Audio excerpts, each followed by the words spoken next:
আজ রাতটা বেশ অদ্ভুত। আকাশ যেন তার সমস্ত অভিমান ঢেলে দিচ্ছে কাঞ্চনপুর গ্রামের ওপর। কেশবদের বাড়ির বারান্দায় বসে আছে তিন বন্ধু, কেশব, সৌরভ আর বিমল। তাদের পাশে টিম টিম করে জ্বলছে একটা লণ্ঠন। আরে কেশব, সেই তখন থেকে চুপ করে বসে আছিস? আমরা এতক্ষণ ধরে এখানে বকবক করছি, তোর কি কানে কিছুই যাচ্ছে না নাকি? হ্যাঁ রে, তোর কি হয়েছে বলতো? কদিন ধরেই দেখছি তুই কেমন যেন অন্য জগতে থাকিস।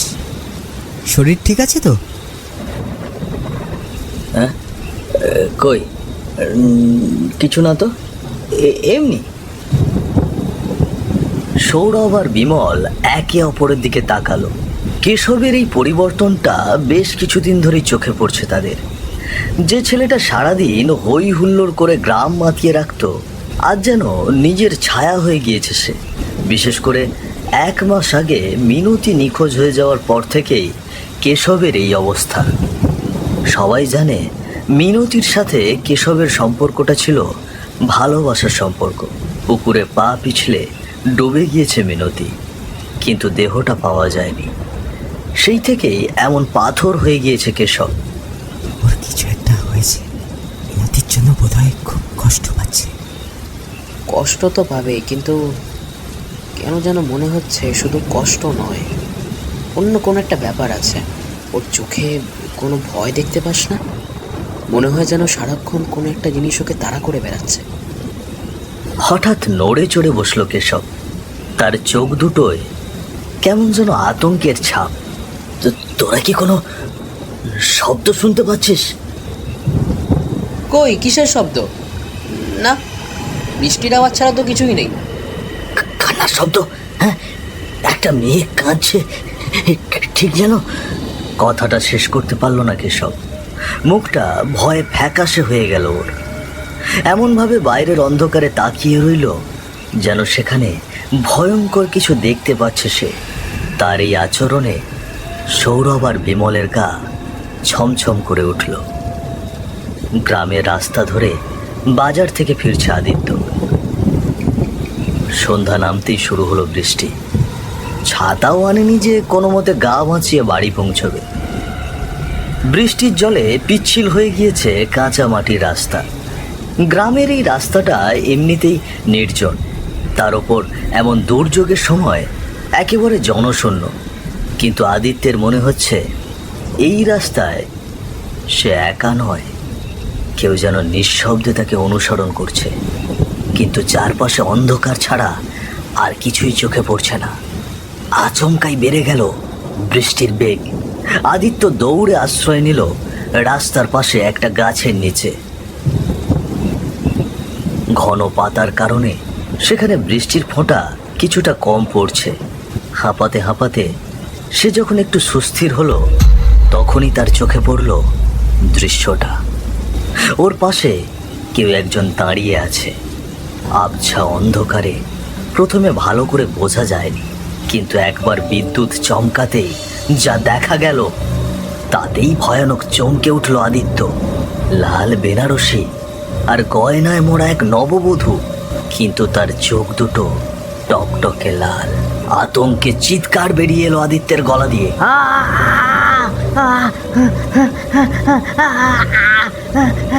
দিক বিদিক জ্ঞান শূন্য হয়ে দৌড় দিল আদিত্য। এক দৌড়ে চলে এলো বাজারের চায়ের দোকানে। বাজারের মোড়ে এই একটা মাত্র চায়ের দোকান। ভাগ্য ভালো সেটা খোলা ছিল। লণ্ঠনের আলোয় সেখানে বসে আড্ডা দিচ্ছে সৌরভ আর বিমল। কেশবের বাড়িতে যাওয়ার কথা ভাবছিল ওরা, উঠে যেত একটু পরেই। এমন সময় সেখানে হাজির হলো আদিত্য। কিরে আদিত্য, আরে কি হলো, তুই এইভাবে দৌড়ে এলি কেন? আদিত্য এখনো নিজেকে সামলে নিতে পারেনি। তার মুখ দিয়ে কথা বের হতে চাইছে না। কি হয়েছে বল না? তোকে দেখে মনে হচ্ছে ভূত দেখেছিস। সারা গা জলে ভিজে, এ কি অবস্থা তোর?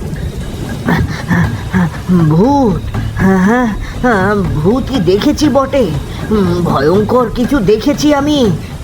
ধপ করে দোকানের বেঞ্চে বসে পড়ল আদিত্য। ওর কথা শুনে ইতিমধ্যেই হতবাক হয়ে গিয়েছে সৌরভ আর বিমল। এরপর আদিত্য যখন গাছের নিচের সেই ভয়ঙ্কর অভিজ্ঞতার কথা খুলে বলল, তখন আর বিস্ময়ের সীমা রইল না ওদের দুজনের কাছে। এই তুই কি ঠিক দেখেছিস? হ্যাঁ রে, ওই লাল বেনারসি গয়না যা যা পরে বিয়ের সময় একদম ওই সাজে, কিন্তু মুখটা, ওই মুখ আমি জীবনেও ভুলতে পারবো না। হঠাৎ সৌরভের দিকে তাকালো বিমল। ওর মুখটাও ফ্যাকাশে হয়ে গিয়েছে। সৌরভ, মনে আছে গত সপ্তাহে পুকুর পাড় দিয়ে ফেরার সময়? আমারও তো। তবে এত কাছ থেকে দেখিনি। মনে হচ্ছিল যেন লাল শাড়ি পরে কেউ একজন দূরে দাঁড়িয়ে আছে, অন্ধকারে মিলিয়ে গিয়েছিল। তবে আমরা অতটা পাত্তা দিইনি। তোরাও দেখেছিস? তার মানে আমি ভুল দেখিনি। কিন্তু কে ওটা? আমাদের গ্রামে তো এমন কিছু হওয়ার কথা নয়। দীর্ঘশ্বাস ফেলল সৌরভ। কেশবের অদ্ভুত আচরণ, তাদের ওই নববধূকে দেখা, আর আজ আদিত্যর এই একই অভিজ্ঞতা, সব কিছুর মধ্যে হয়তো কোনো যোগসূত্র রয়েছে। আদিত্য, সমস্যাটা আরও জটিল। কেশবের কিছু একটা হয়েছে, ও আর স্বাভাবিক নেই। মিনতি মারা যাওয়ার পর থেকে কেশব এমনটা করছে। গত রাতেও ওর বাড়িতে গিয়েছিলাম। ও বলছিল কার জন্য একটা কান্নার শব্দ শুনতে পাচ্ছে। ওদিকে মিনতির ভাগ্য দেখ, বিয়ের দিনই মরল মেয়েটা।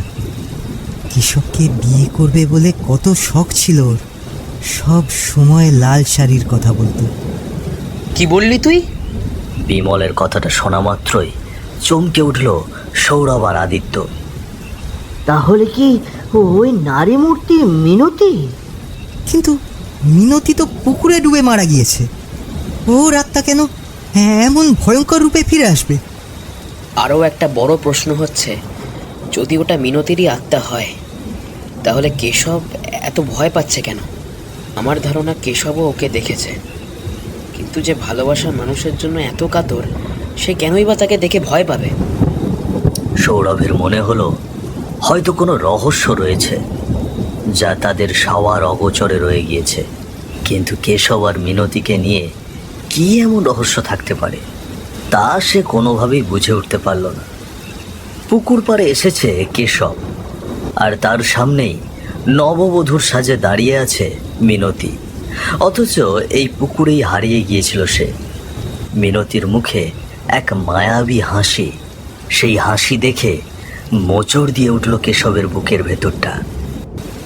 অনেক দিন পর দেখা হলো, তাই না কেশব? মিনতি, তুমি তুমি ফিরে এসেছো? আমি তো কোথাও যাইনি, তোমার আশেপাশেই আছি। আমার জন্য কি তোমার কষ্ট হয় না কেশব? হ্যাঁ, হয়তো হয়। তোমার জন্য আমার দম বন্ধ হয়ে আসে। তাই? তাহলে চলে এসো আমার কাছে। এই পুকুরের জলে আমাদের নতুন সংসার হবে। শুধু তুমি আর আমি থাকবো।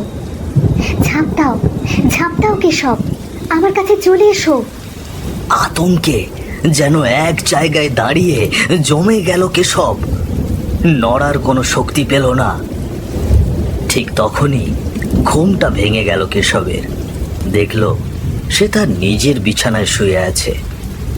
হৃৎপিণ্ডটা এমনভাবে ধড়ফড় করছে যেন এখনই বুক ফেটে বেরিয়ে আসবে। বাইরে তখনও ঝিমঝিম বৃষ্টি।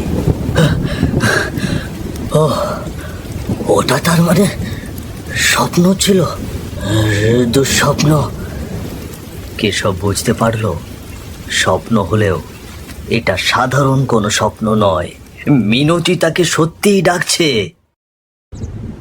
পরদিন সকালে বৃষ্টি থেমে গেলেও আকাশ মেঘলা। কেশবের চেহারা আরো ভেঙে গিয়েছে। সে আর সহ্য করতে না পেরে ছুটল হরিকাকার বাড়িতে। হরিকাকা গ্রামের সবার প্রিয়। বয়স হয়েছে বটে, কিন্তু বেশ জ্ঞানী মানুষ। সবাই বলে হরিকাকার নাকি অশুভ শক্তিকে চেনার ক্ষমতা আছে। তিনি তখন বারান্দায় বসে আছেন। কেশবকে হন্ততন্ত হয়ে ছুটে আসতে দেখে কিছুটা অবাক হলেন তিনি। কি রে কেশব, এত সকালে এলি যে? তো চেহারা এমন শুকনো কেন? কাকা, আমি খুব বিপদে পড়েছি, আমাকে বাঁচান। কি হয়েছে খুলে বল, ভয় পাওয়ার কিছু নেই। কেশব অবশ্য সবকিছু খুলে বলতে পারল না, সবটা বলার মতো সাহস ওর নেই। ইয়ে, কদিন ধরে একটা দুঃস্বপ্ন দেখছি কাকা। আমার মনে হচ্ছে কোনো অশুভ আত্মা আমাকে বিরক্ত করছে। মিনতির নামটা কেশব একবারের জন্য উচ্চারণ করলো না। ওর মনে ভয়, যদি সত্যিটা বেরিয়ে আসে তাহলে আর কেউ ওকে বাঁচাবে না। হরিকাকা কিছুক্ষণ কেশবের মুখের দিকে তাকিয়ে রইলেন। তাঁর অভিজ্ঞ চোখ দিয়ে হয়তো অনেক কিছুই আঁচ করতে পারছিলেন তিনি। তোর কথা শুনে তো ভালো মনে হচ্ছে না, হয়তো সত্যি অশুভ কিছু ছায়া পড়েছে তোর ওপর। আমি আজ রাতে তোর বাড়িতে যাব, দেখি কি করা যায়। তবে একটা কথা মনে রাখিস কেশব, সত্য কখনো চাপা থাকে না। পাপ করলে তার ফল কিন্তু ভুগতেই হয়। হরিকাকার শেষ কথাটা তীরের মতো এসে বিঁধল কেশবের বুকে। তিনি হঠাৎ কেন এমন কথা বললেন তা কোনোভাবেই বুঝে উঠতে পারল না কেশব। সেদিন রাতে ঘুমানোর প্রস্তুতি নিচ্ছিলেন হরিকাকা। বাইরে ঝোড়ো হাওয়া আর বৃষ্টির দাপট। মাত্র বিছানায় বসেছেন তিনি, এমন সময় হঠাৎ করে তার সামনে হাজির হলো এক নারী মূর্তি, তাও আবার নববধূর সাজে দাঁড়িয়ে। ওটা আর কেউ নয়, মিনতি। হরিকাকা প্রথমে চমকে উঠলেন বটে, কিন্তু ভয় পেলেন না। গ্রামের অনেকের ইশারা ইঙ্গিতে তিনি বেশ বুঝতে পারছিলেন গ্রামে কোনো এক আত্মা নববধূর সাজে ঘুরে বেড়াচ্ছে, আর সেটা মিনতি হওয়ার সম্ভাবনাই বেশি। তবুও তিনি না জানার ভান করলেন। কে তুমি মা? কি চাও আমার কাছে? কাকা, কাকা আমি মিনতি, কাঞ্চনপুর গ্রামের অভাগী মিনতি। আপনি যাকে বাঁচাতে যাচ্ছেন সেই কেশবই আমার হত্যাকারী। এবার সত্যি স্তম্ভিত হয়ে গেলেন হরিকাকা। এমন কথা শুনতে তিনি প্রস্তুত ছিলেন না। কেশব, কিন্তু সে তো তোমাকে ভালোবাসতো। ভালোবাসা? ওটা ভালোবাসা ছিল না, ওটা ছিল অভিনয়। ও আমাকে নয়, অন্য মেয়েকে ভালোবাসতো। আমি ওদের সম্পর্কের কথা জেনে ফেলেছিলাম, তাই বিয়ের দিন ও আমাকে ওই পুকুর পাড়ে ডেকে নিয়ে যায়। আমি ভেবেছিলাম ও হয়তো ওর ভুল বুঝতে পেরেছে, কিন্তু কেশব আমাকে ধাক্কা দিয়ে পুকুরের জলে ফেলে দিল। আমি কতবার মাজার জন্য আকুতি করেছিলাম, কিন্তু দাঁড়িয়ে দাঁড়িয়ে দেখছিল আমার মৃত্যু। কথাগুলো শুনে শরীর শিউরে উঠল হরিকাকা। কেশব এত বড় বিশ্বাসঘাতক হতে পারে তা তিনি কখনো কল্পনাই করতে পারেননি। আপনি ওকে বাঁচাবেন না কাকা, আপনি ওকে বাঁচাবেন না। ও শাস্তি পাওয়ার যোগ্য। আমি শুধু আমার ভালোবাসার দাম চেয়েছি, আর কেশব আমাকে মৃত্যু উপহার দিয়েছে। আমি ওর জীবন নিয়ে ছাড়ব। আপনি এর মধ্যে আসবেন না, আপনি এর মধ্যে আসবেন না কাকা। কথাগুলো শেষ করে মিনতির অবয়বটা ধীরে ধীরে মিলিয়ে গেল বাতাসে। হরিকাকা স্তব্ধ হয়ে বসে রইলেন। তিনি বুঝতে পারলেন তাদের দুজনের মধ্যে হস্তক্ষেপ করবার অধিকার তার নেই। কেশবের বাড়িতে আজ রাতে কেউই নেই। বাবা মা এক আত্মীয়ের বাড়ি গিয়েছে। ঝড়ের রাত, চারিদিকে ঘুটঘুটে অন্ধকার। খাটের ওপর জড়সড় হয়ে বসে আছে কেশব। তার কেন যেন মনে হচ্ছে আজ রাতই তার শেষ রাত। হঠাৎ কারো উপস্থিতি অনুভব করলো সে। কাউকে দেখা যাচ্ছে না, কিন্তু একটা ফিসফিসানি ভেসে এলো তার কানে। কেশব, কেশব, আমি এসেছি, গলার স্বরটা মিনতির, কিন্তু কণ্ঠটা ভয়ানক শীতল। কেশব ভয়ে জড়সড় হয়ে গেল আরো। চলে যাও, আমার কাছ থেকে দূরে চলে যাও মিনতি। ঘরের ভেতরের তাপমাত্রা কমে গেল যেন হঠাৎ করে। নিঃশ্বাস নিতে কষ্ট হচ্ছে কেশবের। সে দেখল ঘরের ভেতরে ওর সামনে হাজির হয়েছে মিনতি। তার গায়ে এখনো নববধূর সাজ। কি ভয় লাগছে? এত ভয় কেন আমাকে? আমি তো শুধু আমার অধিকার নিতে এসেছি। তুমি তো আমাকে কথা দিয়েছিলে, একসাথে বাঁচবো, একসাথে মরবো। কথা রাখবে না? কি হলো, কথা রাখবে না কেশব? পালানোর চেষ্টা করলো কেশব, কিন্তু ওর দুটো পা যেন সমস্ত শক্তি হারিয়ে ফেলেছে। মিনতি এগিয়ে এলো ওর দিকে, ঠান্ডা হাত দিয়ে চেপে ধরলো কেশবের গলা। অন্ধকার হয়ে গেল কেশবের চোখের সামনে সবকিছু। মিনতিদের বাড়িতে তখনও শোকের ছায়া। 1 মাস হয়ে গেলেও মেয়ে হারানোর কষ্ট একটুকুও কমেনি। মিনতির মা প্রায়ই মেয়েটার কথা ভেবে মন মরা হয়ে থাকেন। আজও বিশ্বাস হয় না গো যে আমাদের মিনতি আর নেই। মেয়েটা কত স্বপ্ন দেখত, কেশবকে বিয়ে করে নতুন সংসার পাতবে। যা হওয়ার তা তো হয়ে গিয়েছে, এখন আর এসব ভেবে কি হবে? মেয়েটার কপালে হয়তো এইটুকুই লেখা ছিল। কিন্তু আমার মন যে মানে না গো। আমার মেয়েটা কিছুতেই পাপ পেঁচিলে জলে ডুবে মরতে পারে না। ও তো বরাবরই জলে ভয় পেত। ও পুকুরের অত কাছে যেতই না। নিশ্চয়ই নিশ্চয়ই অন্য কিছু হয়েছে জানো। মেয়ের শোকে অসহায় হয়ে বিলাপ করছে দুজন, কিন্তু তারা জানে না তাদের মেয়ের আত্মা তার হত্যার প্রতিশোধ নিয়েছে ইতিমধ্যেই। ভর দুপুরবেলা মিনতিদের বাড়ির উঠানে এসে দাঁড়ালো একটি মেয়ে। ইতস্তত ভঙ্গিতে ডাকতে শুরু করলো মিনতির মা বাবাকে। মেসোমশাই, পরিচিত কণ্ঠটা শুনতেই বাইরে বেরিয়ে এলেন মিনতির বাবা মা দুজনেই। কেননা মেয়েটা মিনতির সবচেয়ে কাছের বান্ধবী মল্লিকা। মিনতি নিখোঁজ হয়ে যাওয়ার পর থেকেই গ্রাম ছেড়ে চলে গিয়েছিল সে। আজ হঠাৎ তাকে দেখে অবাক হলেন মিনতির বাবা মা। হে কি মল্লিকা, তুই এতদিন কোথায় ছিলি? আমি সব জানি মাসিমা। আমি জানি মিনতির সাথে কি হয়েছিল। কেশব মারা গিয়েছে। আপনারা শুনেছেন? কি বলছিস? কি হয়েছিল কেশবের?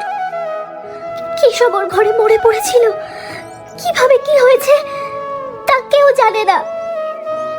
আরে ছেলেটা আমার মিনতির শোকে শেষ হয়ে গেল।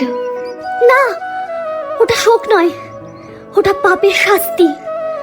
মিনতির আত্মা ওকে শাস্তি দিয়েছে। দোষটা আমারও ছিল মাসিমা। কেশব আমাকে ভালোবেসে ফেলেছিল।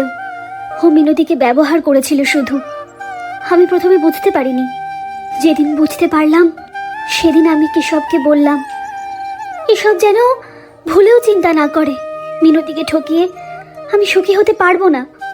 কিন্তু কেশব আমার কোনো কথা শোনেনি। ও আমাকে পাওয়ার জন্য পাগল হয়ে গিয়েছিল। এসব তুই কি বলছিস মল্লিকা? হ্যাঁ, এটাই সত্যি মেসোমশাই। মিনতি যেদিনকারে মারা গেল সেই দিনকারে আমি ওদের দুজনকে পুকুর পাড়ে কথা বলতে দেখেছিলাম। আমি সব শুনেছি, সব দেখেছি। কেশবই মিনতিকে জলে ফেলে দিয়েছিল। আমি চিৎকার করতে পারিনি। আমি ভয় গ্রাম ছেড়ে পালিয়ে গিয়েছিলাম, কিন্তু আর থাকতে পারলাম না। অপরাধ বোধটা আমাকে প্রতি মুহূর্তে মেরে ফেলছে। কথাগুলো শুনে যেন পাথর হয়ে গেল মিনতির বাবা মা। যে ছেলেকে তারা নিজেদের ছেলের মতো ভালোবাসতেন, সেই তাদের মেয়ের হত্যাকারী। আমায় ক্ষমা করে দিন, আমি ভয় কিছু বলতে পারিনি। আমি যদি সেদিন সাহস করে এগিয়ে যেতাম, তাহলে হয়তো মিনতি বেঁচে যেত। ক্ষমা, ক্ষমার আমি কি করব মা? আমার যে যাওয়ার সে তো চলে গিয়েছে। মিনতির আত্মা হয়তো আজ শান্তি পেয়েছে, আজ হয়তো শান্তি পেয়েছে। মিনতির মায়ের চোখে জল নেই। হঠাৎ করে শান্ত হয়ে গিয়েছেন তিনি। বাবাও যেন চুপচাপ রইলেন। তাদের মেয়েটা আর ফিরে আসবে না, তবে নিজের অপমানের শাস্তি সে দিয়ে গিয়েছে, এটাই সান্ত্বনা হয়ে রইল তাদের জন্য।